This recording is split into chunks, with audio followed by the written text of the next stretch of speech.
Bismillahirrahmanirrahim. Assalamualaikum warahmatullahi wabarakatuh. Apa kabar Bunda? Semoga Allah selalu memberikan kesehatan dan rezeki yang berlimpah. Pada kesempatan kali ini, Hanum akan menceritakan sebuah kisah yang berjudul Di Mata Mertua. Kisah ini menceritakan tentang seorang menantu yang seolah tak pernah dianggap ada oleh mertuanya. Sebelumnya, Hanum mau ucapin banyak terima kasih yang sudah subscribe channel ini. Nah, biar makin seru, langsung saja kita ke ceritanya.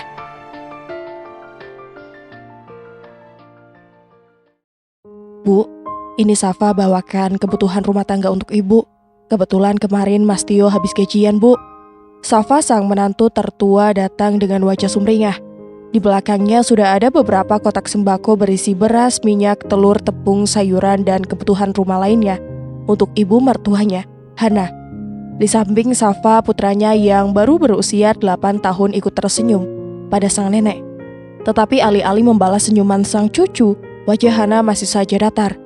Dia bahkan terlihat tidak senang dengan pemberian sang menantunya itu. Iya, terima kasih, ucapnya tanpa berbasa-basi. Safa hanya bisa mengangguk, sebab itu bukan yang pertama kalinya Hana bersikap seperti itu kepadanya. Namun mau bagaimanapun juga Hana adalah ibu dari suaminya. Jadi ia tak akan pernah protes. Hampir tiap bulan Safa datang ke rumah itu sembari membawakan sembako untuk ibu mertuanya. Ia melakukannya sudah sejak lama, sebab merasa kasihan pada ibu mertuanya yang merupakan seorang janda. Meskipun tidak hidup serba kekurangan karena Hana masih menerima uang pensiunan mendiang suami yang seorang tentara, Safa tetap saja merasa perlu memperhatikan wanita itu. Oh iya, jangan lupa bilangin sama Tio kalau ibu menyuruhnya datang ke rumah akhir pekan ini. Ada sesuatu yang ingin ibu obrolkan dengannya, tambah Hana kemudian. Iya Bu, nanti Safa sampaikan ke Mas Tio, kata Safa dengan senyum simpul. Di saat bersamaan seorang wanita masuk ke dalam rumah dengan langkah lebar dan suara berisik. Sekar, ujar Hana dengan senyum mengembang. Ekspresinya berbanding berbalik dengan apa yang ditampilkan pada Safa. Ibu, balas Sekar dengan wajah sumringah. Sekar adalah adik ipar Safa, yang tak lain adalah istri dari anak kedua Hana. Sekar datang bersama putranya yang masih berusia 7 tahun, bernama Fahri. Nenek, sapa Fahri dengan senyum lebar. Cucu nenek kelihatan ganteng banget. Sini nak, panggil Hana cepat. Dengan bahagia Hana menarik lembut tangan Fahri untuk duduk di sampingnya. Sedangkan Faza mengerutkan kening di tempatnya, mengingat sang nenek yang bahkan tak membalas senyumannya. Neneknya terlihat biasa saja ketika melihatnya. Tetapi saat melihat Fahri datang, neneknya langsung terlihat antusias. Ada Mbak Safa sama Faza juga ternyata di sini. Sekar menyapa dengan suara manis. Iya, kami juga baru datang, balas Safa dengan ramah. Sekar hanya 2 tahun lebih muda dari Safa, yakni 33 tahun, tetapi pembawaannya selalu manja dan centil, berbeda dengan Safa yang kalem. Oh iya Bu, itu Fahri katanya lapar, pengen makan masakan neneknya. Terus Mas Rian juga katanya minta dibawakan lauk dari rumah ibu. Makanya Sekar kesini, ujar Sekar dengan tidak tahu malu. Pasalnya Sekar sudah terlalu sering melakukan hal itu, bahkan hampir setiap hari. Sekar, anaknya, dan suaminya menumpang makan di rumah sang ibu mertua. Alasannya selalu sama, yaitu karena Sekar tidak bisa memasak. Tetapi bukannya menegur Sekar yang tidak mau belajar, Hana malah senang hati menerimanya. Safa hanya menggelengkan kepalanya. Ia tak mau terlalu ikut campur dengan sikap Sekar, tetapi seandainya Safa yang bersikap manja seperti Sekar, maka dia pasti akan diceramahi habis-habisan oleh mertuanya itu. Kalau begitu Fahri tunggu di sini dulu ya nak, nenek ambilkan dulu masakannya, kata Hana dengan suara lembut. Tatapannya lalu beralih pada Sekar. Sekar juga sekalian ikut ibu ke dapur, biar sekalian ibu bungkusin lauknya buat Rian. Kebetulan ibu hari ini masak banyak banget, biar kamu pilih sendiri lauknya untuk Rian ya. Baik Bu. Sekar segera berdiri dan mengikuti ibu mertuanya menuju dapur. Sementara Safa dan anaknya hanya bisa tetap duduk di tempat. Ibu mertuanya sama sekali tak melirik atau menawarkan apapun kepadanya. Tak lama Hana kembali sembari membawakan sepiring nasi dan lauk untuk Fahri, juga bungkusan makanan untuk Rian. Nah, ini nenek bawakan ayam goreng kesukaan kamu. Ayo cepat makan nak, ucap Hana sembari menyodorkan piring di tangannya. Fahri terlihat berbinar dan makan dengan sangat lahap. Tepat di hadapan Faza yang hanya bisa menatap dengan pandangan yang bertanya-tanya. Fahri terlihat sangat lapar, sampai-sampai suaranya saat makan terdengar jelas. Makan yang banyak ya cucu nenek, biar cepat besar, ucap Hana sembari menyodorkan air minum. Sekar ikut tersenyum, sedangkan Safa justru memperhatikan anaknya Faza yang terlihat murung. Amarta dengan jelas memperhatikan kasih sayangnya kepada Fahri, tanpa memperdulikan Faza yang jelas-jelas adalah cucu pertamanya. Hana bahkan sama sekali tak menawarkan Faza untuk ikut makan atau setidaknya minum. Seolah-olah yang ada di depan Hana hanya Sekar dan Fahri. Safa menggigit pipi dalamnya, tidak tahan lagi melihat sikap ibu mertuanya yang pilih kasih. Safa tidak masalah jika ibu mertuanya melakukan itu padanya. Tetapi sekarang, Faza juga ada di sini. Bu, panggil Nadia. Tak ingin tinggal lebih diam. Hana menoleh, dan senyumannya ketika memudar. Dia kembali menatap Safa dengan wajah yang datar. Iya, kenapa? Safa mau pamit pulang sekarang, soalnya di rumah ada banyak cucian piring. Sekalian Safa mau masak, ucap Safa dengan senyum tipis. Iya baiklah, jangan lupa pesan ibu buat Tio yang tadi, kata Hana. Iya bu, lantas menyalami tangan Hana, disusul oleh Faza yang terlihat masih sedih. Bahkan saat akan pulang, Hana tidak mengatakan apa-apa pada cucunya itu. Begitu keduanya keluar dari pagar rumah, Faza tak bisa menahan segala pertanyaannya lagi. Bunda, kenapa nenek selalu memberi makanan kepada Fahri dan orang tuanya ya? Padahal kan bunda dan ayah yang lebih sering memberi nenek uang dan barang belanja. Tapi tiap kali kita datang, nenek tak pernah menawari kita makan di rumahnya. Dengan polosnya, Faza mengungkapkan apa yang mengganjal di pikirannya selama ini. Safa membuka mulut, tetapi belum sempat ia menjawab, Faza kembali berbicara. Apa nenek nggak sayang sama kita? Padahal orang tua Fahri nggak pernah ngasih apa-apa ke nenek. Tapi kenapa nenek sayang banget sama mereka ya? Mata Safa sedikit melebar mendengar hal itu. Ia tak pernah menyangka bahwa Faza akan memperhatikan semua itu. Safa hanya bisa tersenyum masam sembari berkata, sudah, jangan dipikirin ya nak. Nenek sayang Faza juga kok. Mana mungkin gak sayang. Lebih baik kita pulang, terus bunda masakin masakan kesukaan kamu. Gimana? Bujuknya. Iya bun, kata Faza, menarik sudut bibirnya sedikit. Safa sejujurnya tak ingin Faza merasa seperti itu. Tetapi mau bagaimana lagi? Ia tidak tahu bagaimana cara mengubah sikap ibu mertuanya. Walaupun Safa selalu bersikap baik kepadanya. Ayo tersenyum dulu kepada bunda nak, kata Safa. Lalu Faza tersenyum lebih lebar. Safa lantas meraih tangan anaknya dan keduanya berjalan kembali ke rumah. Sementara itu, Sekar yang masih berada di rumah ibu mertuanya terus-terusan melirik ke arah kardus yang tergeletak tidak jauh dari sofa. Bu, tadi Mbak Safa bawa apa ke sini? Tanyanya tanpa ragu. Sekar memang tak pernah ragu ataupun merasa malu untuk bertanya atau meminta apapun kepada ibu mertuanya. Apalagi Hana selalu menyambutnya dengan tangan terbuka. Oh, itu kayak biasa. Safa bawain ibu barang-barang keperluan rumah. Ada sembako juga, jawab Hana sembari menepuk punggung Fahri yang tengah berbaring di sofa. Senyum Sekar seketika terbit.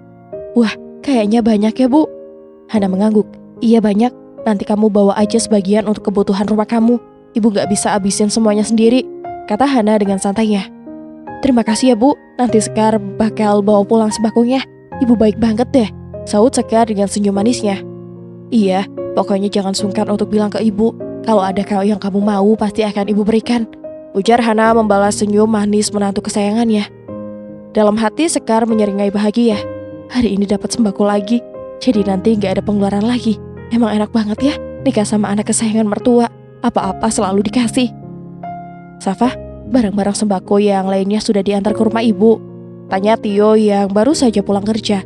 Ia meletakkan tasnya di kasur dan menatap sang istri yang sedang sibuk mengatur pakaian di lemari. Safa menoleh dan mengangguk dengan senyum tipis.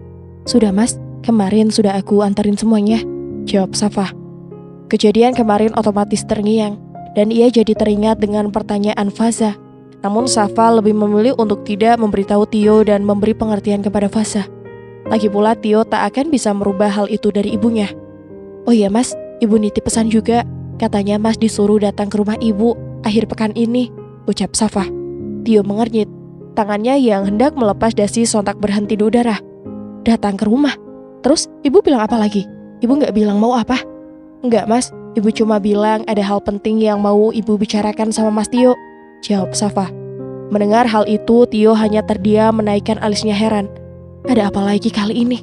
Apa Rian bikin ulah lagi kayak sebelum-sebelumnya? Atau sekarang Amel yang punya masalah sama kuliahnya? Batinnya bertanya-tanya. Mas Tio, Panggil Safa melihat suaminya tidak merespon sama sekali. Ia lalu menyentuh pelan lengan Tio yang terlihat melamun di tempatnya. "Mas melamun," kata Safa dengan suara lebih keras. Lamunan Tio seketika buyar dan ia berkedip-kedip. Iya. "Mas dengar penjelasanku tadi?" tanya Safa dengan wajah mengerut. Iya, Mas dengar kok. Maaf," kata Tio cepat. Lalu ia melepas dasinya.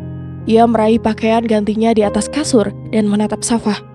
"Kalau begitu akhir pekan nanti kita pergi bersama-sama ya ke rumah ibu," ujarnya. Safa mengangguk sebagai jawaban dan mengambil alih pakaian kotor Tio untuk dimasukkan ke keranjang. Tio sendiri sudah bersiap untuk ke kamar mandi ketika ponselnya mendadak berkering keras. Tio segera meraih ponselnya dari dalam tas dan mengernyit melihat siapa yang menelponnya. "Amel," gumamnya. Tanpa menunggu lebih lama, Tio langsung mengangkat teleponnya. Belum sempat ia menyapa, adik bungsunya itu lebih dulu bicara dengan suara sedih. "Bang, Amel boleh minta sesuatu nggak, Bang?" Tio mengerutkan keningnya. Pikirannya sudah mengarah ke satu hal. "Mau minta apa kamu memangnya?" Itu Bang, ini soal uang jajan Amel," kata Amel. Akhirnya Tio berdecak pelan. Ia sudah bisa menebak kalau adiknya pasti menelpon karena masalah uang. "Uang jajan Amel bulan ini tinggal sedikit Bang, udah mau habis lagi," lanjut Amel dengan nada suara yang merengek. "Amel tadinya mau minta sama ibu, tapi pasti Amel nanti dimarahin. Terus kemarin Amel ada kebutuhan mendadak buat kuliah dan udah harus dibayar hari ini. Jadi Laras mau minta uang sama Abang. Apa boleh Bang?" Jelasnya panjang lebar. Tio hanya bisa menghela nafas panjang. Sementara Safa berdiri diam di sisi tempat tidur. Ia bisa mendengar jelas percakapan sang suami dengan adik iparnya itu. "Kamu ini ya," decak Tio sukar. Tio tidak tahu harus bagaimana lagi. Pasalnya adik bungsunya itu tidak pernah berubah. Tio tidak habis pikir, padahal uang yang Amel pegang cukup banyak jumlahnya. Entah apa yang ia beli selama ini. Kayaknya sehari-hari saja sudah berlebihan, dan mungkin Amel rela membuang uangnya demi hal itu. "Tentu saja ibu akan marah sama kamu. Hampir setiap bulan uang yang ibu kasih selalu kurang. Memangnya apa yang kamu beli sih?" tanya Tio agak emosi. Ia sudah lelah memberi nasihat untuk Amel yang terbilang keras kepala. "Nih yang abang tahu ya, teman-teman kamu yang sama kuliah di sana, uang jajannya gak sebanyak kamu kan? Tapi mereka bisa cukupin semuanya. Sementara kamu gak pernah ngerasa cukup," tekan Tio dengan nada suara lebih tinggi. Terdengar helaan nafas berat di seberang telepon. Seperti biasa, Amel tidak pernah suka jika sudah diceramahi oleh kakak tertuanya. "Bang, jangan marah dulu. Mau gimana lagi? Kan tiap jurusan beda-beda pengeluarannya," protes Amel. "Kalau abang gak percaya, Amel bisa kok tunjukin buktinya sama abang. Kemarin uang Amel habis buat 2 praktek. Mana biayanya mahal lagi." "Kamu serius?" tanya Tio, masih merasa tidak percaya. "Iya bang, serius. Abang pikir Amel bakal minta uang kalau memang punya," kata Amel di seberang telepon.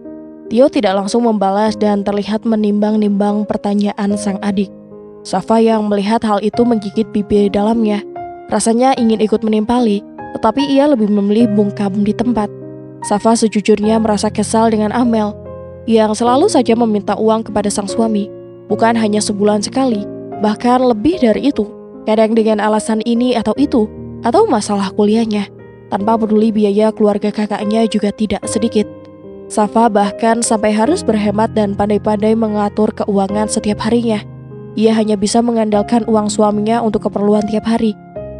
Sebab ia tak lagi bekerja seperti dulu, dan meskipun keluarganya kaya raya, ia tak mau meminta apapun kepada mereka setelah ia menikah.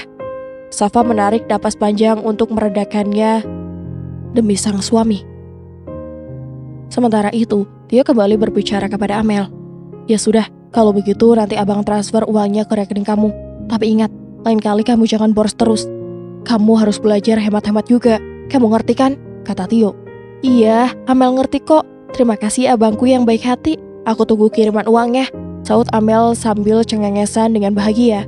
Sambungan kemudian terputus dan Tio kembali berdecak pelan. Ia menghembuskan napas kasar dan terduduk di tepi tempat tidur. Bagaimana caranya adikku bisa berubah ya? Aku sudah lelah menasehatinya terus-menerus. Sudah berulang kali hal yang sama terjadi, dan Amel masih saja tidak bisa belajar dari kesalahannya. Padahal umurnya sudah cukup dewasa, 22 tahun. Tio kembali menghembuskan napas panjangnya dan memijat sisi kepala yang terasa pusing. Safa yang melihat itu pun mendadak jadi ikut pusing melihatnya. Mbak Safa lagi belanja juga di sini ya? Dari belakang punggung Safa, terdengar suara yang begitu familiar baginya. Ia menoleh melihat Sekar dengan keranjang belanjanya yang masih kosong. "Oh, iya nih," kata Safa seadanya. Ia kembali berpaling ke arah sayur mayur segar di hadapannya. Keranjang belanjanya sudah penuh dengan berbagai macam kebutuhan dapur lainnya. Sekar mendekat dan berhenti tepat di sampingnya. Matanya bergerak cepat memindai barang belanjaan sang kakak ipar yang cukup banyak. "Mbak Safa banyak sekali belanjanya, apa Mbak nggak mau kasih ke Sekar?" Belum sempat selesai bicara, Safa sudah buru-buru mengeluarkan uangnya dari dompet. "Mang, ini uangnya. Terima kasih ya, Mang," ucap Safa cepat. Ia segera meraih keranjang belanjanya, lalu menoleh sekilas pada Sekar. "Kar, duluan ya, aku buru-buru soalnya." Safa kemudian berlalu pergi dengan langkah lebar, meninggalkan Sekar yang mendengus kesal dalam hati. Padahal Sekar ingin memanfaatkan situasi, tetapi ternyata Safa malah pergi lebih dulu. Sekar hanya bisa ternganga dan terdiam di tempatnya, dengan pandangan yang terus tertuju pada sang kakak ipar. Padahal aku hampir aja dapat barang gratis lagi kayak kemarin. Kok Mbak Safa buru-buru banget sih pulangnya? Mas Rian, coba lihat ini deh," panggil Sekar setengah berteriak sambil berjalan cepat ke arah suaminya. Rian, suami Sekar yang kesehariannya menjalankan toko milik mertuanya itu, sedang duduk menjaga kasir. Berbeda dengan Tio yang bekerja sebagai pegawai bank, Rian yang tidak memiliki pekerjaan akhirnya memilih untuk mengurus toko sembako milik orang tuanya. Kepala Rian segera berpaling ke arah sang istri yang terlihat kelewat antusias. Sekar nyaris berlari ke arahnya dengan ponsel yang terayun-ayun di tangannya. "Ada apa? Kok kamu teriak-teriak begitu?" Rian bertanya heran begitu Sekar berhenti tepat di sampingnya. Sekar tersenyum lebar dan mulai bicara dengan nada manja. "Ini loh Mas, kata Yuni ada baju keluaran terbaru yang lagi ngetren banget sekarang. Orang-orang udah pada beli, jadi aku juga pengen beli bajunya. Lihat deh." Sekar lantas memperlihatkan layar ponselnya pada sang suami. Di sana terpampang model baju yang ingin dia beli. Motifnya berupa gambar bunga bangkai berukuran besar yang sedang mekar, lengkap dengan harga yang tercantum di bagian bawahnya. "Gimana? Cantik kan Mas? Aku cocok gak pakai ini? Aku mau banget beli ini," kata Sekar dengan wajah cemberut khasnya. Rian hanya bisa manggut-manggut dan tersenyum pada istrinya. "Iya cantik, kamu beli saja bajunya, cocok banget buat kamu sayang." Sekar langsung tersenyum sumringah mendengar jawaban suami. "Oke, jadi uangnya mana Mas?" tanyanya dengan santai. Senyum tipis di bawah Rian seketika berubah. Ia menatap Sekar dengan ekspresi bingung. "Loh, uang yang Mas kasih sebelumnya masih ada kan? Kamu pakai uang itu aja, masih ada 300.000 kan?" Sekar menggelengkan kepalanya lalu ia berkata, "Mas gimana sih? Uang yang Mas kasih ke aku kan udah aku belikan kebutuhan rumah sama kebutuhan anak kita Mas. Coba deh Mas hitung berapa banyak pengeluaran kita. Jelas uangnya udah habis sekarang," ujar Sekar dengan senyum kecut. Sontak Rian langsung menggaruk kepalanya yang tidak gatal. Ia bingung lantaran tak megang uang sepeser pun saat itu. Jika ia menolak keinginan istrinya, ia takut Sekar berubah menjadi singa yang ganas. "Gimana ya?" ucap Rian dengan bingung. Tetapi Sekar yang tak mau kehilangan kesempatan langsung mengelus tangan suaminya. "Mas, aku punya ide. Uang toko ini kan banyak dan Mas yang memegangnya. Bagaimana kalau kita gunakan saja uang itu dulu?" bisik Sekar dengan suara selembut mungkin. "Lagian ibu juga gak bakal tahu kalau Mas ngambil uangnya sedikit. Boleh ya Mas? Demi istri sendiri masa Mas tega sih? Janji deh, nanti malam Mas aku kasih jatah." Sekar mulai memijat-mijat lengan Rian. Dan tidak butuh waktu lama, Rian langsung mengangguk setuju. Rian terbilang bodoh dan tidak mau repot berpikir. Ia mudah termakan omongan istrinya yang manis. Ya udah, apapun demi kamu," kata Rian seraya mengambil uang dari mesin kasir. Sekar tak bisa menahan senyum bahagianya dan matanya berbinar-binar. "Nah, begitu dong Mas." "Iya, ini Mas kasih uangnya, sana kamu beli bajunya," ujar Rian lantas menyerahkan 3 lembar uang berwarna merah sesuai dengan harga bajunya. Sekar tentu saja menerimanya dengan senang hati. Ia tahu kalau rayuannya tak mungkin pernah gagal, apalagi kepada suaminya sendiri. Sekar bisa meminta apapun tanpa perlu khawatir. "Terima kasih ya Mas, Sekar mau ke rumah Yuni dulu, takut baju-bajunya pada habis," kata Sekar. Dan tanpa menunggu respon dari suaminya, Sekar berlalu pergi begitu saja setelah mendapat apa yang ia inginkan. Rian hanya bisa menatap kepergian sang istri, kemudian beralih ke arah mesin kasir yang berada di hadapannya. Beneran ibu gak bakal tahu kan? Lagi pula aku bisa bikin alasan lebih sekar. Bunda, Nadia mau beli es krim, boleh ya? Safa menaikkan satu alisnya, mendengar permintaan anak keduanya yang masih berusia 5 tahun. Wajahnya persis seperti wajah Safa, dan ketika ia sudah berenggut sungut seperti sekarang, ekspresinya sangat mengemaskan. Es krim, ini kan masih pagi sayang, kata Safa, berusaha menggoda anak perempuannya itu. Jam baru menunjukkan pukul 10 pagi, tetapi cuaca terbilang sangat menyengat menjelang pertengahan musim panas. Apalagi di tengah jalan yang cukup padat dan terbuka, sinar matahari rasanya begitu membakar. Hari ini Safa memutuskan untuk mengunjungi keluarganya yang tinggal di kota. Karena Faza bersekolah, jadi Safa hanya pergi berdua bersama Nadia. Ia berangkat tepat setelah Tio pergi dan pekerjaan rumahnya telah ia selesaikan. Kalaupun Safa terlambat pulangnya nanti, ia sudah meminta izin kepada sang suami. Safa mengendarai mobil Tio atas permintaan suaminya itu sendiri. Tio tak ingin anak dan istrinya berdesak-desakan naik transportasi umum, apalagi jarak rumah orang tua Safa terbilang sangat jauh. Sementara Tio memilih naik taksi, mengingat jarak tempat kerjanya juga tidak terlalu jauh dari rumah mereka. Suamiku memang sangat pengertian dan baik hati, tapi itu juga kelemahannya pada keluarganya. Dia tidak akan pernah bisa menolak permintaan mereka, sekalipun itu berat dan membuat Mas Tio kewalahan dengan sikap mereka. Safa berharap suatu hari nanti suaminya bisa lebih tegas terhadap keluarganya. Bukannya Safa berharap suaminya tidak memperdulikan keluarganya, tetapi ada hal-hal tertentu yang harus dibatasi. Tapi kan ini udah panas banget bunda. Nih lihat, keringat Nadia udah banyak banget, kata anak mungil itu dengan tangannya menarik-narik celana Safa. Nadia haus banget bun, mau makan es krim sekarang, lanjutnya dengan pipi mengembung. Mobil mereka berhenti tepat di depan lampu merah. Lalu Safa dengan sengaja membuku ke arah putrinya yang duduk di sampingnya. Ia menarik kemas pipi Nadia yang agak tembem. Bukannya haus, harusnya beli minum ya. Ia masih saja ingin menggoda Nadia yang kini cemberut. Bukannya begitu bunda, kalau harus membeli es krim, ucapnya dengan ekspresi yang seolah terlihat mengajari bundanya sendiri. Bunda juga pasti capek nyetir ke rumah nenek, jadi bunda ikut sekalian beli es krim ya. Safa kemudian spontan tertawa kecil. Mendengar hal itu, mana ada orang yang haus malah minta dibelikan es krim bukan? Ia tahu, anaknya hanya beralasan saja, sebab sebelum mereka tadi mereka telah minum dan makan dengan baik. Terlebih lagi, belum sempat 2 jam mereka beranjak pergi dari rumah. Tapi ya sesekali bolehlah, asalkan jangan sering-sering. Nanti gigi Nadia bisa bolong kalau terlalu banyak makan yang manis-manis, pikir Safa.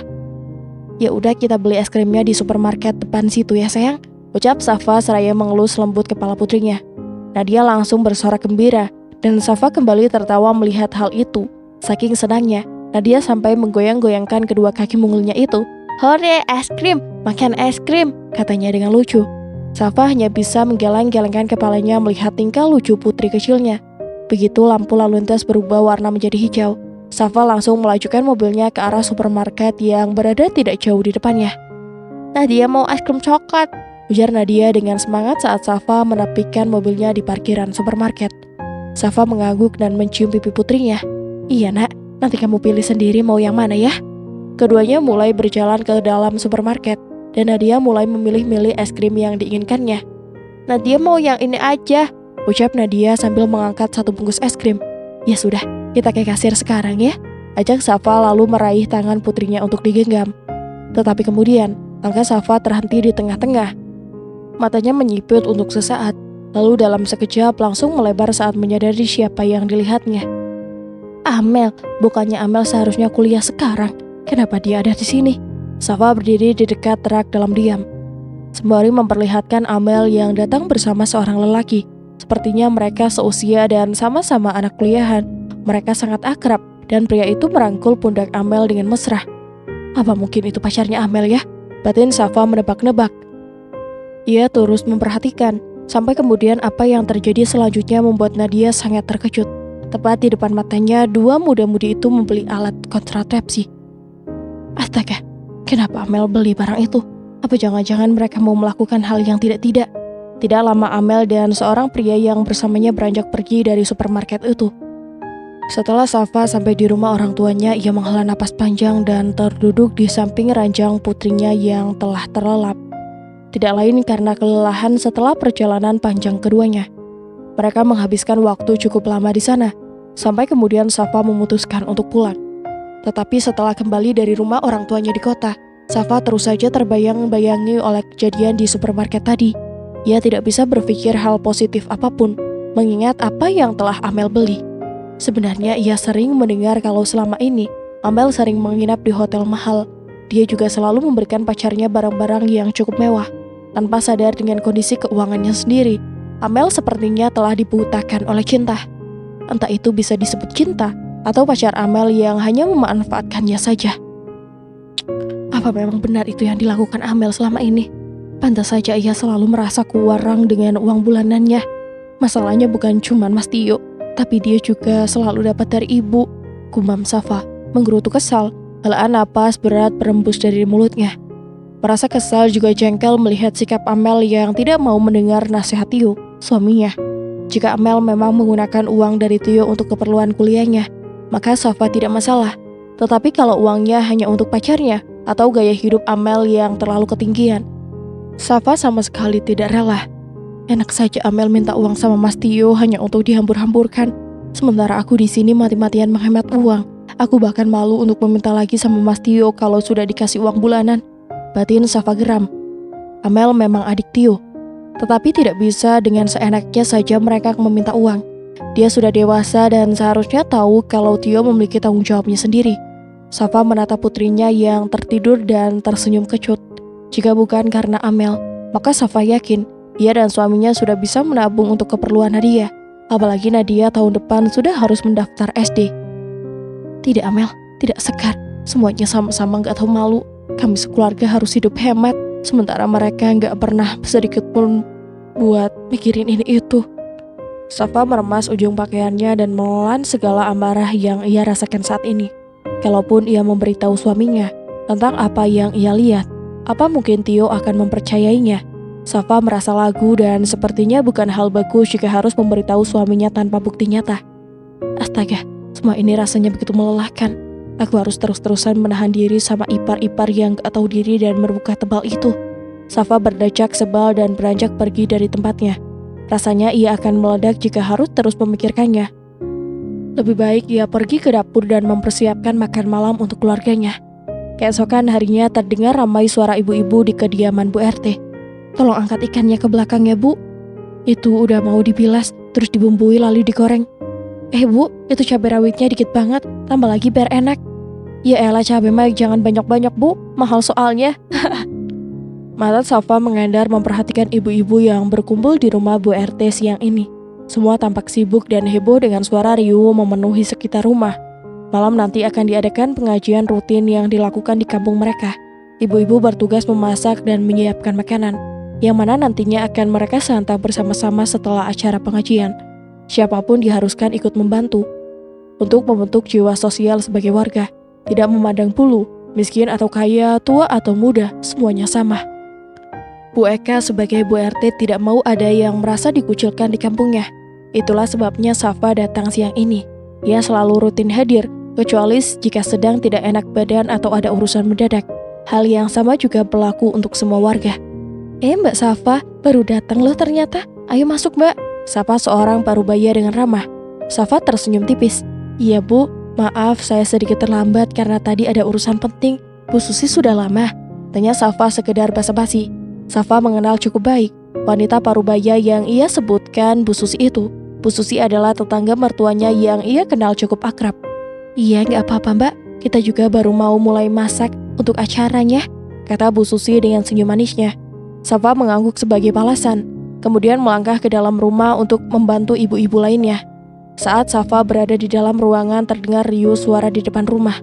Wah, Mbak Sekar abis kondangan itu bagaimana? Bajunya terang benderang amat. Ya enggak Bu, saya datang ke sini buat ikut bantu ibu-ibu, jawaban Sekar dengan nada yang terdengar angkuh. Safa mengernyit dan tangannya yang tengah mengupas bawang tersentuh. Sekar, memangnya Sekar pakai baju apa? Sampai terdengar heboh di luar. Tidak lama Sekar melangkah masuk ke dalam rumah dan kumpulan ibu-ibu sontak terdiam melihat penampilannya. Tak terkecuali Safa yang hanya bisa berkedip-kedip ketika melihat penampilan adik iparnya itu. Sekar memakai baju yang beberapa hari lalu ia beli. Baju yang menggambarkan bunga bangkai mekar dan rok berkilau yang terbuat dari bahan brokat. Seperti biasa, Sekar selalu ingin tampil mengikuti model pakaian terkini di kampungnya, tanpa mau melihat tempat dan situasi. Pakaiannya begitu mencolok di antara ibu-ibu yang hanya memakai daster, belum lagi riasannya yang begitu tebal menempel di wajahnya. "Nak Sekar, mau masak saja kok harus dandan begitu segala?" sindir seorang ibu-ibu yang tersadar dari terkejutnya. "Ih, ibu mah nggak tahu model ya? Ini lagi ngetren loh sekarang, Bu. Semua orang di kota udah beli."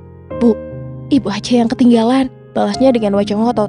"Ngetren sih ngetren, Mbak, tapi itu bajunya sama sekali nggak cocok sama Mbak Sekar. Apalagi lihat tuh motifnya, masa gambar bunga bangkai?" celetuk yang lainnya. "Iya Mbak Sekar, mending ganti baju dulu aja sana. Nanti juga bajunya kotor kalau udah bantu-bantu," timpal seorang ibu-ibu yang berada tepat di samping Safa. Safa hanya terdiam pungkam, tak ingin berkomentar apapun, meskipun sekarang Sekar berulang kali meliriknya, seolah ingin memamerkan pakaian mahalnya kepada Safa. Tetapi Safa sama sekali tidak merasa iri, ia malah merasa malu dengan tingkah Sekar. "Aduh ibu-ibu, mending kalian fokus masak aja deh, gak usah komentarin baju aku yang ngetren ini," kata Sekar dengan merotasikan bola matanya. "Bilang aja kalian iri dengan bajuku yang bagus ini, kalian kan gak punya uang buat beli. Hanya cuman bisa nyinyir," batin Sekar dengan angkuhnya. Dari kejauhan Sekar terus melirik ke arah Safa yang sedang fokus memotong sekeranjang kecil bawang. Safa sudah lelah dan ingin beristirahat sejenak. "Ah, aku punya ide," pikir Sekar dengan seutas pemikiran yang melintas di benaknya. Sekar lantas menghampiri Safa dan memperlihatkan senyum manisnya. "Wah, Mbak Safa kok bisa cepet banget potong bawangnya? Hebat banget loh, ajarin Sekar dong Mbak. Soalnya Sekar lambat banget nih motong bawangnya," ujar Sekar dengan dramatis. Safa yang sudah tahu akal-akalan Sekar justru mendengus kesal dalam hatinya. Mungkin Sekar pikir, ia terlalu naif sampai tidak tahu sikapnya yang seperti belut itu. Pasti itu akal-akalan dia saja, karena malas bantu, dasar licik. Dia pikir aku mau disuruh-suruh, batin Safa muak. Tidak kehabisan akal, Safa berniat balik mengerjai adik iparnya itu. "Oh ya udah, sini Dek, biar Mbak aja sekalian yang kerjakan punyamu semuanya." Sekar langsung tersenyum sumringah mendengar hal itu. Jelas ia merasa senang bukan main. Tetapi kemudian Safa segera memanggil seseorang. "Bu RT?" "Iya nak, ini Sekar katanya mau bantu goreng ikan saja, soalnya dia nggak bisa motong bawang," ucap Safa dengan suara besar. "Oh, nggak apa-apa, lagian ada banyak ikan yang mau digoreng nih," kata Bu Eka dengan antusias. "Nak Sekar, sini cepet nak." Sekar terkejut mendengar hal itu. Ia tak menyangka Safa akan melakukan hal itu. "Hah? Goreng ikan? Tapi..." Sebelum Sekar menyelesaikan pekerjaannya, Bu RT sudah menarik tangan Sekar menuju depan kompor. Safa kembali melanjutkan pekerjaannya sembari tersenyum-senyum sendiri. "Rasain tuh, siapa suruh malas-malasan terus dan mau enaknya saja di. Goreng ikan saja sana, biar kena percikan minyak panas kalian." Benak Safa merasa puas. Di keesokan harinya, tepat pada akhir pekan, Tio, Safa, Faza, dan Nadia berniat mendatangi rumah Bu Hana guna memenuhi panggilan darinya beberapa hari lalu. "Tio, akhirnya kamu datang juga nak," kata Hana begitu membuka pintu rumahnya. Faza dan Nadia dengan cepat menyapa sang nenek. "Nenek," ucap mereka riang, lalu menyalami Hana dengan sopan. Seperti biasa, ekspresi Hana tetap datar, meskipun Faza dan Nadia menatap dengan senyum manis khas anak-anak yang polos. Safa yang memperhatikan hal itu lantas menarik kedua anak-anaknya dan balik menyapa sang ibu mertua. "Bu," kata Safa, dan Hana hanya bisa mengangguk pelan. Tio ikut menyalami ibunya dan tersenyum hangat. "Ibu gimana kabarnya? Baik-baik saja kan? Sembako yang Tio kirim masih cukup?" "Iya, ibu baik-baik saja dan sembako yang kamu kirim masih banyak," jawab Hana. Dengan jelas ia menyembunyikan sembako yang telah ia berikan kepada Sekar dan Rian. Lagi pula Tio tidak akan mengecek dapur miliknya untuk memastikan. "Ayo masuk, ada hal penting yang mau ibu bicarakan." "Bu, ini Safa dan Mas Tio bawain kue ubi lapis kesukaan ibu," kata Safa, lantas memberikan sekantong plastik di tangannya. Hana langsung menerimanya dan perlahan senyum tipis berbentuk di bibirnya. "Terima kasih ya nak," ucapnya dengan nada yang lebih lunak. Tidak ada lagi datar seperti biasanya. Hal itu sontak membuat Safa tersenyum lebar. Setelah sekian lama ia tidak melihat senyuman sang ibu mertuanya kepadanya. Mereka semua melangkah, maju menuju ruang keluarga, dan secepat itu pula senyum Safa kembali memudar. Di sana rupanya sudah ada Rian, Sekar, dan putranya. "Akhirnya kalian datang juga bang, Mbak Safa," sapa Rian, dan Safa mengangguk sebagai balasan. Rian lalu beranjak dari tempat duduknya dan mendekati saudaranya. "Bang, gimana kabarnya?" Baik, kata Tio. Ia tersenyum simpul. Kamu bagaimana? Ya begitulah bang, aku sibuk jaga toko ibu. Rian mengusap teguknya dan tertawa hambar. Itu juga bagus, asal kamu rajin, kata Tio sembari menepuk pelan bahu Rian. Rian mengangguk. Sebenarnya ia merasa malas untuk bekerja, tetapi mau bagaimana lagi? Setidaknya dengan pekerjaan dan gaji Tio yang bagus, ia selalu bisa dapat uang lewat ibunya. Tanpa Tio ketahui, ibunya selalu memberikan uang kiriman Tio untuk Rian pakai. Sementara itu, Safa mendekat ke sofa bernama Faza dan Nadia. Ia melirik Sekar yang sejak tadi tatapannya terfokus pada kantong plastik yang ibu mertuanya bawa. Sedetik kemudian, Sekar berdehem dan tanpa malu-malu bertanya, Bu, kantong yang ibu bawa itu apa? Apa Mbak Nadia bawa makanan? Iya, Safa sama Tio bawain kue lapis ubi kesukaan ibu, jawab Hana dengan wajah yang sumringah. Nih, banyak banget, lanjutnya sambil mengangkat kantong plastik yang sedari tadi ia genggam. Safa sudah mulai risih mendengar pertanyaan adik iparnya itu. Ia menebak kalau Sekar lagi-lagi akan meminta apa yang dia berikan kepada ibu mertuanya itu. Tetapi di luar dugaan, Fahri malah mendekat dan menarik kantong plastik di tangan Hana. Nek, Fahri mau kue lapisnya, kata Fahri dengan suara merengek. Hana belum menjawab dan Fahri hanya bisa mengambil kantongnya dari tangan Hana. Kayaknya enak banget ya Nek. Tapi, ucap Safa terputus saat Fahri tanpa malu dan tanpa sedikit pun sopan santun langsung memakan kuenya. Bukannya 1 atau 2 lapis, tetapi dengan rakusnya, Fahri memakai 3 kue sekaligus. Mulutnya sampai penuh dan melepotan. Dia bahkan tidak mau makan dengan pelan-pelan. Enak banget, Fahri suka banget kuenya Nek, katanya di sela kunyahannya. Astaga, kalau begitu caranya kuenya bisa habis dimakan sama dia. Itu kan kue buat ibu, batin Safa terasa dongkol luar biasa. Nak, pelan-pelan makan ya, ujar Sekar, lalu ikut mengambil sepotong kue. Enggak mak, ini enak banget, kata Fahri, lalu kembali memasukkan kue lapis itu ke dalam mulutnya. Faza dan Nadia sejenak tercengang melihat pemandangan itu.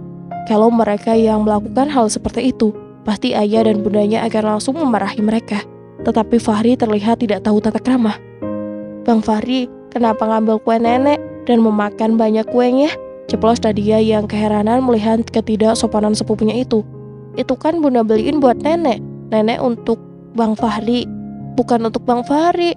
Jangan habisin kuenya, berhenti makan. Nadia menatap marah. Pasalnya kuenya sekarang hanya tersisa tinggal sedikit. Dan Fahri terus saja memakannya dengan rakus. Hana bahkan tidak menegur sama sekali. Kenapa memangnya? Kok kamu marah? Punya nenek kan punya aku juga. Balas Fahri tidak mau kalah. Faza sudah cemberut dan hendak membela adiknya. Tapi Hana dengan cepat angkat bicara. Sudah, tidak apa-apa. Fahri tidak salah kok. Kalian jangan bertengkarlah.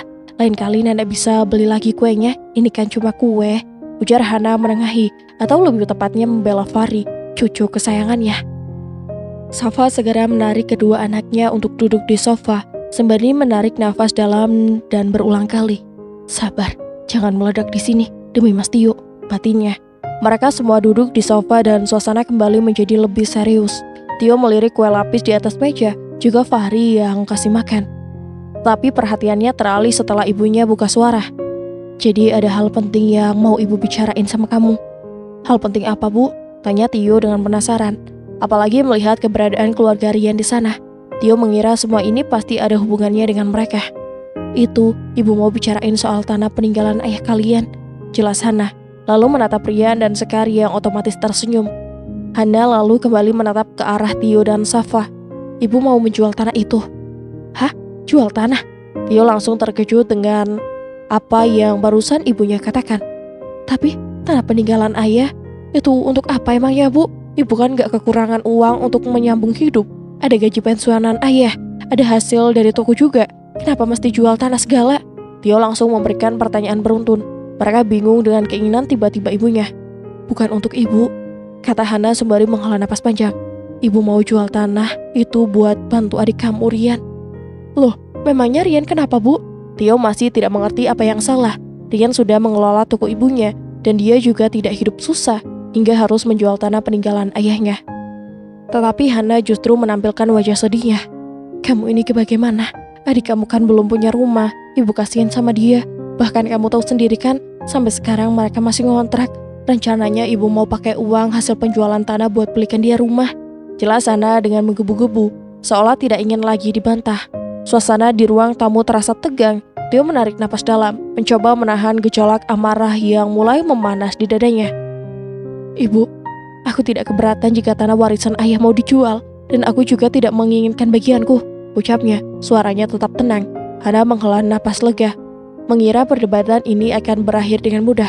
Bagus Tio, kamu sudah mapan, punya usaha sendiri, rumah sendiri, kamu tidak perlu lagi memikirkan warisan itu. Namun sebelum ibu bisa merasa lebih tenang, Tio melanjutkan. Tapi Bu, aku tidak meminta bagian untuk diriku, aku hanya ingin Amel juga mendapatkan haknya. Sekejap ekspresi Hana berubah, kerut di dahinya semakin dalam, dan wajahnya mengeras. Amel masih kuliah Tio, dia belum membutuhkan apa-apa, beda dengan Rian yang sudah berumah tangga. Tio tersenyum tipis, tapi senyuman itu penuh kekecewaan. Jadi karena dia belum menikah, haknya bisa diabaikan begitu saja? Hana mendesah. Bukan begitu Tio, Amel masih muda, masih bisa berusaha sendiri nanti. Tio menatap ibunya, kali ini dengan sorot yang lebih tajam. Kalau begitu kenapa Rian tidak bisa berusaha sendiri juga? Kenapa dia harus selalu bergantung pada ibu? Hana terdiam sejenak, lalu menjawab dengan suara yang sedikit lebih pelan. Ibu hanya ingin membantu adikmu agar hidupnya lebih mudah. Tio terkekeh pelan, tetapi dalam nada tawanya terselip kekecewaan. Ibu selalu ingin membantu Rian, selalu tentang dia, selalu ada alasan untuk membelanya. Hana menatapnya dengan tatapan tajam. Tio, kamu tidak mengerti. Kamu sudah memiliki semuanya. Apa salahnya kalau ibu ingin sedikit membantu adikmu? Membantu? Tio menyipitkan mata. Apa dengan mengobarkan hak Amel namanya membantu? Kalau ibu ingin adil, berikanlah hak semua pada anak ibu. Jangan hanya satu. Hana menggeleng. Suaranya mulai terdengar lebih tajam. Tio, kamu terlalu keras. Keluarga itu harus saling membantu, bukan justru mempermasalahkan pembagian harta. Tio menghela napas panjang, menatap ibunya dengan kekecewaan yang begitu dalam. Justru karena kita keluarga, seharusnya ibu bersikap adil. Kalau ibu tetap ingin menjual tanah itu hanya untuk Rian, maka ibu bukan hanya mengkhianati warisan ayah, tapi juga mengkhianati Amel. Hana tercekat, tetapi tetap tidak mau mengalah. Kamu tidak mengerti Tio. Tio tersenyum miris lalu berdiri. Dia melirik ke arah Rian dan Sekar yang sejak tadi diam, hanya menjadi penonton dalam perdebatan mereka. Tidak ada sedikit pun pembelaan dari mereka untuk Amel, hanya kebisuan yang terasa seperti persetujuan diam-diam. Dengan suara rendah namun penuh ketegasan, Tio berkata, baiklah, kalau itu keputusan ibu, aku tidak akan memaksakan apapun. Tapi jangan salahkan aku jika suatu hari Amel kecewa dan merasa dikhianati oleh keluarganya sendiri. Tanpa menunggu ketanggapan, Tio berbalik dan berjalan keluar dari rumah itu, menggandeng tangan Safa yang sejak tadi hanya menjadi saksi. Di luar, Safa menatapnya dengan lembut. Apa kamu yakin ingin membiarkan ini terjadi? Tio menatap lurus ke depan. Aku tidak akan meminta bagianku, tapi aku juga tidak akan tinggal diam jika Amel dirugikan. Jika perlu, aku akan menempuh jalur hukum. Safa menggenggam tangannya erat. Aku akan selalu mendukungmu, Mas. Begitu suara deru mobil Tio menghilang dari halaman rumah. Suasana yang tadinya tegang perlahan mencair. Rian yang sejak tadi diam, kini menyadarkan tubuhnya ke sofa dengan ekspresi puas. Dia melirik Sekar yang duduk di sampingnya, lalu menyeringai. Akhirnya dia pergi juga, gumamnya pelan. Sekar tersenyum tipis. Aku kira dia akan lebih keras mempertahankan warisan ini, tapi ternyata dia memilih pergi begitu saja. Hana masih duduk diam, ekspresi wajahnya sulit ditebak. Ada kelegaan tetapi juga sisa-sisa keraguan. Meskipun ia selalu memihak Rian, kata-kata Tio tadi terus terngiang di pikirannya. Rian yang menyadari perubahan ekspresi ibunya segera merangkul bahunya dengan sikap manja. Ibu jangan mikirin Bang Tio, dia kan memang begitu, selalu sok benar, sok adil. Sekar mengangguk setuju. Lagi pula kalau dia benar-benar peduli sama Amel, kenapa dia nggak kasih saja sebagian hartanya buat dia? Kan katanya dia kaya. Hana menghela napas, tetapi tidak berkata apa-apa. Dia masih memikirkan kemungkinan bahwa suatu saat nanti Amel akan menuntut haknya. Tapi bagaimana kalau Amel mendengar soal ini dan ikut campur? Tanya Hana dengan nada khawatir. Rian tertawa kecil. Amel itu masih bocah, Bu. Dia nggak bakal ngerti soal beginian. Lagi pula dia kuliah di luar kota. Gak ada yang bakal ngasih tahu dia. Bang Tio juga pasti gak bakal repot-repot nelpon dia cuma buat ngomongin warisan. Sekar menyadarkan tubuhnya ke sofa. Matanya berbinar. Pokoknya kalau tanah ini sudah laku, kita bisa langsung beli rumah yang lebih besar. Aku pengen rumah yang ada taman belakangnya, jadi anak kita nanti bisa main dengan bebas. Hana masih tampak ragu, tetapi melihat wajah bahagia Rian dan Sekar, ia pun mulai luluh. Baiklah, Ibu akan urus semuanya secepatnya, kata Hana sembari tersenyum kepada Rian dan Sekar. Namun di sisi lain, kini Safa yang berada di rumahnya merasa terkejut setelah mengetahui bahwa uang bulanannya tinggal sedikit. Hah? Tinggal segini? Padahal kan aku sudah cukup berhemat. Apa ini bisa cukup sampai akhir bulan? Safa bergumam sendiri sembari menatap saldo rekening yang tertera di ponselnya. Ia sudah menghitung uangnya tiap belanja, namun tetap saja perhitungannya selalu meleset. Safa duduk di tepi tempat tidur, menggenggam ponselnya dengan ragu. Ia menatap layar beberapa saat, mempertimbangkan apakah ia benar-benar harus melakukan ini. Tio sudah terlalu banyak pikiran. Ia tidak ingin menambah beban suaminya dengan masalah keuangan kecil seperti ini. Akhirnya ia menarik napas dalam dan menekan nomor kakaknya, Arfan. Tidak butuh waktu lama sebelum suara berat nan akrab terdengar di ujung telepon. Halo Fah, ada apa? Safa berusaha berbicara dengan nada seringan mungkin. Mas Arfan, aku butuh bantuan. Aku bisa pinjam uang 5 juta nggak? Nanti aku balikin secepatnya. Tanpa ragu Arfan langsung menjawab. Oh tentu, aku transfer sekarang ya. Safa terdiam sejenak. Tidak menyangka kakaknya langsung menyanggupi tanpa bertanya apapun. Mas, gak mau tanya dulu aku butuh apa? Tanyanya pelan. Arfan tertawa kecil. Gak perlu Fah, kalau kamu sampai nelpon aku dan minta tolong, pasti memang lagi butuh. Gak usah dipikirin, anggap saja rezeki, aku transfer sekarang ya. Safa menghela napas lega. Makasih mas, aku janji bakal ganti nanti. Santai aja Safa, kamu adikku, dan aku selalu ada untuk kamu kalau kamu butuh bantuan. Safa duduk di tepi tempat tidur. Ponsel di tangannya terdiam setelah ia selesai menelpon kakaknya. Tidak lama kemudian, dia berjalan ke arah kamar.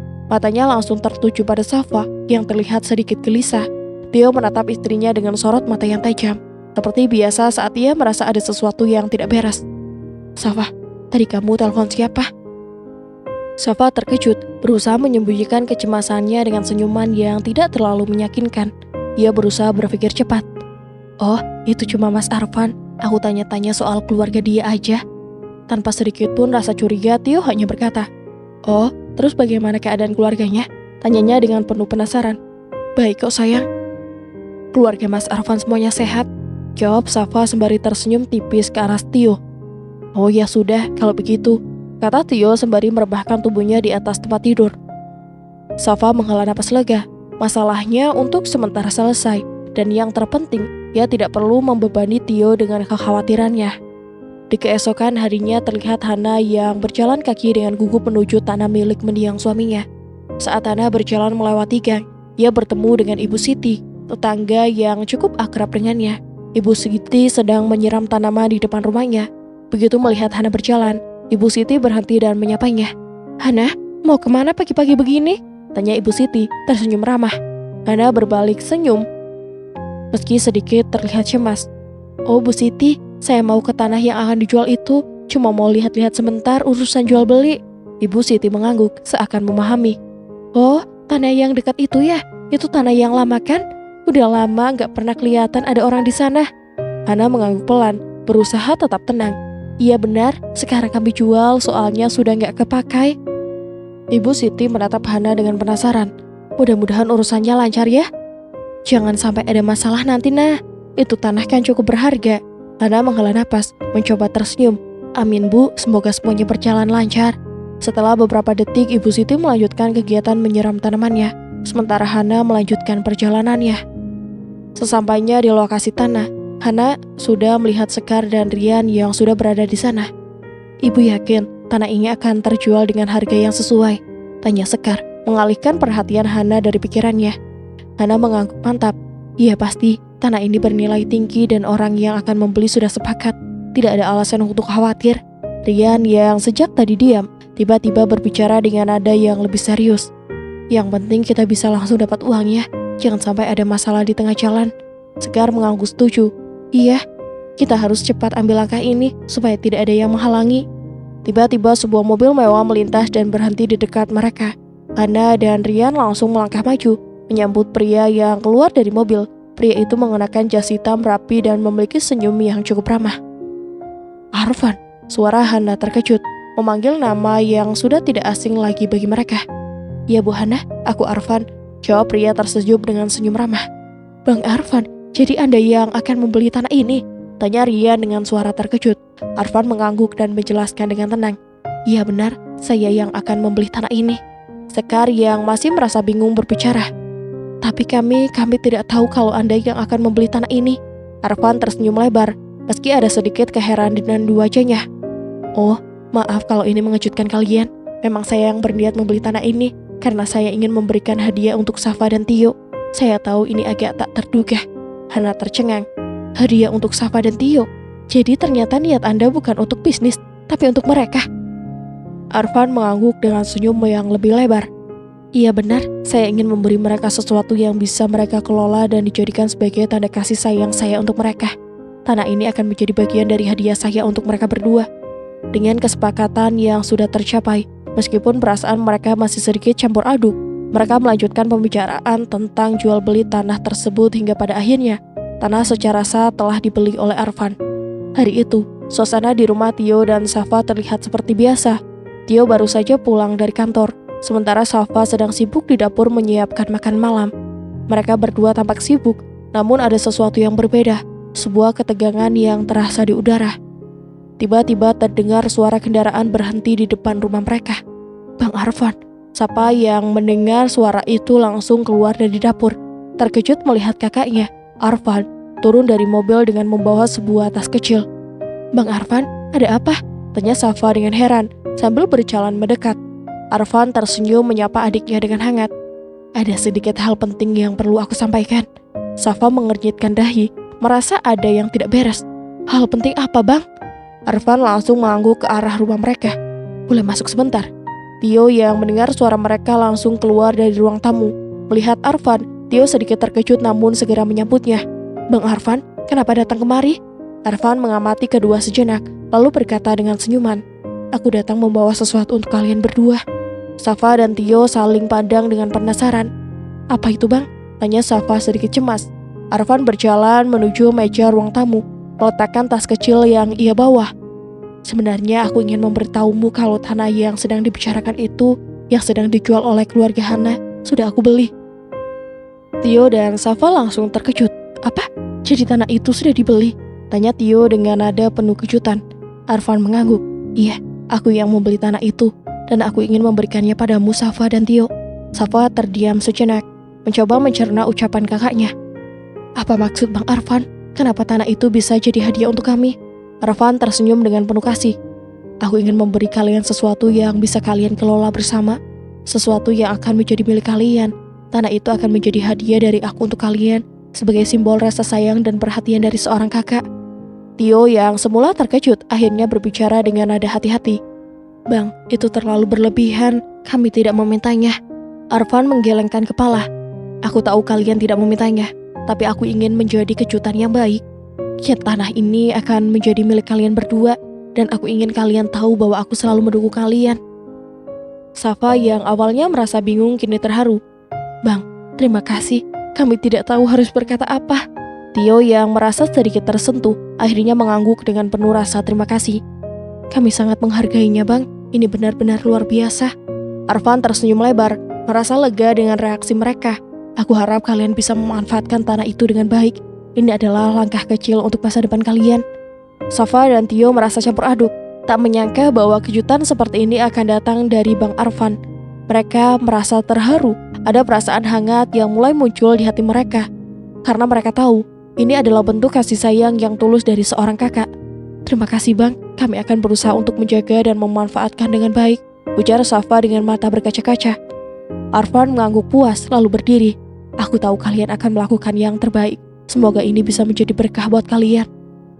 Setelah itu mereka menghabiskan beberapa waktu untuk berbincang ringan, sampai akhirnya Arfan memutuskan untuk kembali pulang. Pembangunan rumah baru Sekar dan Rian berjalan lancar pada awalnya. Mereka bersemangat dengan proyek mereka. Namun seiring berjalannya waktu, masalah mulai muncul. Uang yang mereka dapatkan dari penjualan tanah ternyata tidak cukup untuk menyelesaikan pembangunan rumah yang mereka inginkan. Sekar dan Rian duduk di ruang tamu, melihat laporan keuangan yang mereka terima dari kontraktor. Mereka berdua tampak cemas, terutama setelah melihat biaya yang terus membengkak. Mas Rian, ini nggak mungkin selesai kalau cuma pakai uang yang kita punya. Keluh Sekar sambil memegang kertas anggaran yang semakin menumpuk. Uang kita sudah hampir habis dan rumah ini masih jauh dari selesai. Rian mengangguk dengan wajah cemas. Iya, aku sudah perhitungkan semuanya. Tapi kenyataannya kita nggak cukup. Kita perlu tambahan uang untuk menyelesaikan pekerjaan ini. Sekar menatap Rian dengan tatapan penuh pemikiran. Mungkin kita bisa pinjam uang dari Bang Tio. Aku yakin dia nggak akan keberatan. Rian terlihat ragu. Aku nggak yakin dia mau bantu kita lagi. Sekar tampak berpikir sejenak. Tapi kita bisa bilang kalau ini untuk kepentingan keluarga. Rian tidak langsung menjawab, tapi ekspresinya mulai berubah. Seolah mulai melihat celah di dalam rencana Sekar. Mungkin kamu benar, tapi kita harus hati-hati. Sekar dan Rian mulai merencanakan langkah selanjutnya. Mereka tahu kalau mereka harus menghadap Tio dan Safa yang mungkin akan merasa keberatan dengan permintaannya itu. Namun mereka merasa yakin jika mereka memberikan alasan yang tepat, mereka bisa meyakinkan Tio dan Safa. Beberapa hari kemudian, mereka memutuskan untuk mendatangani kediaman Tio dan Safa. Di rumah Tio dan Safa suasana tampak tenang, namun seketika Sekar dan Rian datang dengan wajah serius. Safa langsung merasakan ada sesuatu yang tidak beres. Safa berdiri di dekat meja makan, sementara Tio duduk dengan ekspresi serius. Sekar mencoba membuka percakapan dengan kalimat yang lebih lembut. Tio, Safa, kami butuh bantuan sedikit. Kami sedang bangun rumah dan kami kekurangan uang. Uang yang kami dapatkan dari tanah itu nggak cukup. Dan kami minta tolong kalau bisa pinjam sedikit dari kalian. Tio menatap Sekar tajam, tidak langsung memberi jawaban. Jadi sekarang kalian datang ke kami untuk minta bantuan setelah semua yang terjadi. Safa yang mendengar itu langsung mengernyitkan dahi. Suara kesalnya terdengar jelas. Kami sudah memberi tanah itu ke kalian. Jadi kenapa kalian masih meminta? Apa kalian tidak merasa cukup? Sekar menahan emosi, berusaha tetap tenang. Kami cuma butuh sedikit bantuan untuk menyelesaikan rumah ini. Tidak ada salahnya kan? Tio melangkah maju dengan langkah tegas, hampir mendekatkan wajahnya ke wajah Rian. Kalian sudah cukup diberi. Sekarang jangan harap kami akan terus memberi kalian lebih. Semua yang kalian minta sudah cukup. Sekar berusaha menahan diri, namun tangannya gemetar. Kami hanya minta sedikit saja. Apa kalian tidak bisa mengerti? Kami bukan seperti kalian yang punya segala sesuatu. Safa akhirnya angkat bicara, berusaha lebih menenangkan. Dengar Sekar, kami sudah memberi banyak, dan kami juga punya kehidupan sendiri. Jangan harap kami terus memberi tanpa batas. Tio menatap mereka dengan penuh amarah. Kalian pikir kami gak bekerja keras untuk apa yang kami miliki? Jangan coba-coba menganggap kami harus selalu memenuhi keinginan kalian. Kami juga ada batasan. Sekar dan Rian mulai merasa semakin terpojok. Rasa frustasi dan amarah mereka semakin membesar. Sekar berteriak kesal. Jadi kalian lebih memilih untuk membiarkan kami menderita kan? Apa itu yang kalian inginkan? Kami hanya ingin sedikit bantuan untuk bisa bangun rumah. Rian yang sudah tidak bisa menahan lagi ikut marah. Kalian itu gak tahu apa-apa. Kami ini sudah cukup menderita dan kalian malah menolak membantu. Safa menggelengkan kepala, merasa kesal. Kami tidak akan membiarkan diri kami dimanfaatkan. Itu bukan cara kami, Rian. Tiba-tiba Tio mengangkat tangan, menghentikan perdebatan. Cukup, ini sudah kelewatan. Kami tidak akan terus-menerusan memberi kalian apa yang kalian inginkan. Sekar yang masih merasa marah berteriak. Jadi begitulah, Tio. Kalau kalian merasa sudah punya semuanya, kalian tidak akan membantu keluarga sendiri. Rian ikut menyindir.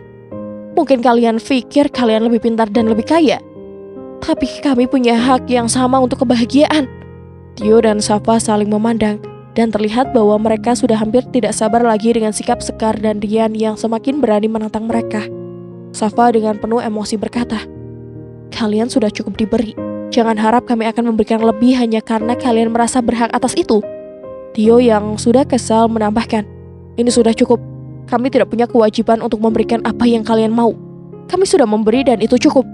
Sekar dan Rian merasakan kelelahan, namun rasa marah mereka belum hilang begitu saja. Dengan wajah merah karena amarah, Sekar menggeram. Kalian pasti menyesal tidak membantu kami. Suatu saat nanti. Rian mengangguk, masih penuh dengan amarah. Iya, suatu saat nanti kalian akan tahu.